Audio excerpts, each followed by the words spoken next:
So number 8 is not engaging with their family or friends, or even mutual family or friends, if you have the feeling that they might be enlisted by the narcissist to try to talk you back into the relationship. Again, narcissists are very cunning. If they can't do it themselves, they will enlist people who they feel will support their cause and try to get you back into the relationship. So as hard as it may be, sometimes you have to end some of those relationships. And I think it's important for people to understand, and again, we'll talk about this in another live at another time, but you know, somebody who's truly narcissistic has a very, very, very poor sense of self, right? So your leaving validates how they already feel about themselves.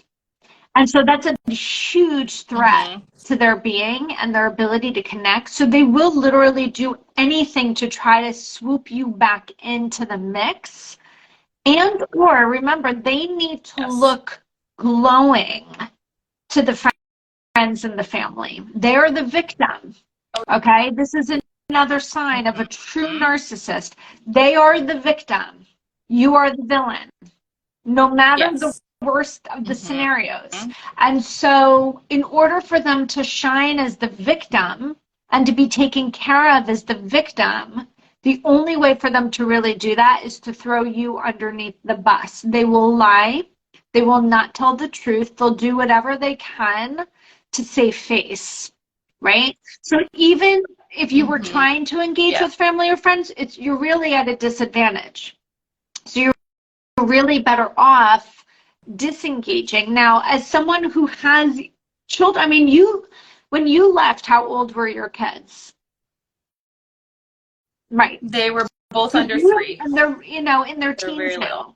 So it's really important to understand, Susie's been down this road. Nobody wants to be a single parent with 2 kids under the age of 3. Right? And you've been having to do this for almost 10 years. So if there are aunts and uncles and cousins and grandparents in the mix, how do you navigate that?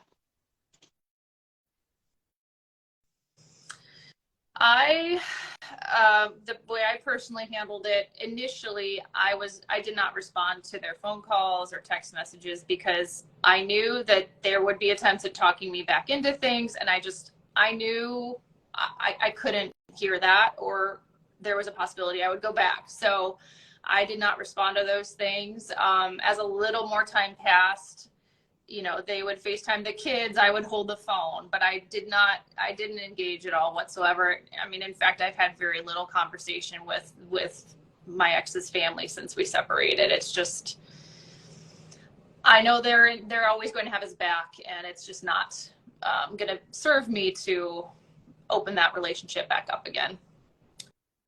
So I do. Okay, so I'm just trying to read them. It's not the easiest to do. All right, let me see if I can see it. I know it's hard to see it on the phone, peoples.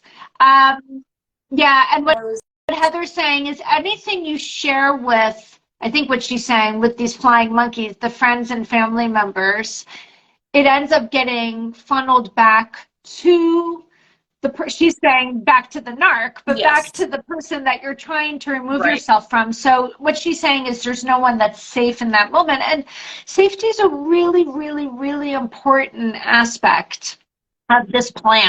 And if you do not feel that the trust is there, because somebody that's leaving is already they're really lacking the self-trust as it is. And, what we really are seeking when we're conversing with these aunts and these uncles and the cousins and the siblings and the grandparents is someone to validate our truth of what we're doing is the right thing to do by leaving. And you're likely not to get that validation. Right? No. Very, very unlikely. All right. This is... You need to, all right. So this is the question that's been asked a lot. So